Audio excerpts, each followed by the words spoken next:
They built bombs from my theories. They weaponized the equation I created to explain the stars. They asked me, Professor, will this end the war? I said, no, it will end the world. This is not a lesson in physics. This is a plea for humanity.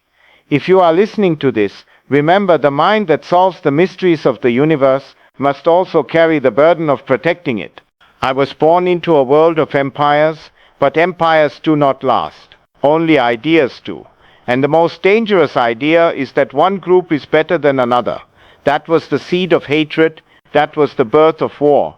I saw nations rise with flags, but fall with fire. I saw men become machines, and machines become monsters.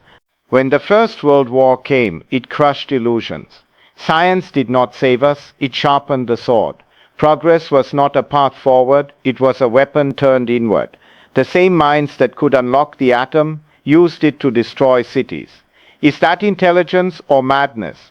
But I did not build the bomb. I did not drop it. Still I carried the guilt. Because I knew what mankind could do, not out of evil, but out of fear. Fear is the root of hatred. We fear what we do not understand. We fear those who do not look like us, and that fear grows teeth and claws and uniforms. Then we call it patriotism. You may ask, what did I believe in? Not borders, not armies, not races. I believed in thought, in peace, in music, in freedom. But above all, in humanity. Because without it, intelligence is cruelty with a calculator. I was called a pacifist. They said I was naive, but I had seen the cost. I had seen boys with limbs gone, eyes blind, spirit shattered. They saluted their flags and died for nothing. Some say war is inevitable, that it is in our nature. But I disagree. War is not nature. War is failure. The failure of diplomacy, the failure of empathy, the failure of imagination. They called me to meetings, asked me to speak of peace, but words are wind and war is a storm. What we need is not speeches, we need courage. The kind that says no when the world demands yes. I lived in exile. I was hunted for my name, my blood, my thoughts. I fled Germany, not because I was weak, but because I refused to be silent. Silence when truth is needed is betrayal. They burned books, they erased minds, they tried to control truth with fear, but truth is like light. You may block it, but only for a while. Eventually it burns through. After the war, they wanted answers.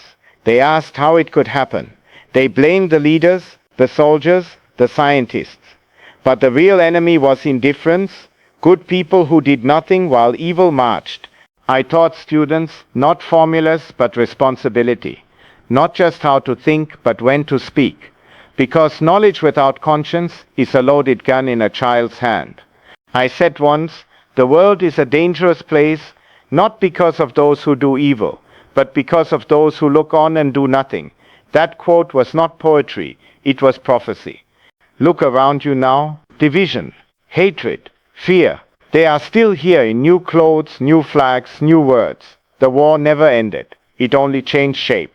But there is hope. You are listening, and in that there is power. Because change begins not with nations, but with minds. One mind that says, I will not hate, I will not harm, I will not forget. Teach your children, not just facts but values. Teach them to question, to feel, to connect. A child who learns only numbers becomes a machine. A child who learns kindness becomes a human. I loved the violin more than any equation, because in music there are no enemies, only harmony, tension and resolution. That is the symphony we must write as a species. I am gone now. But my words remain, not as a lecture, but as a warning. You hold power in your thoughts, your votes, your voice. Do not waste it. Remember this, peace is not passive. It is an action. It is a rebellion. It is the mind choosing humanity over hatred again and again and again. That is my final equation. That is my last advice to you, to all of us.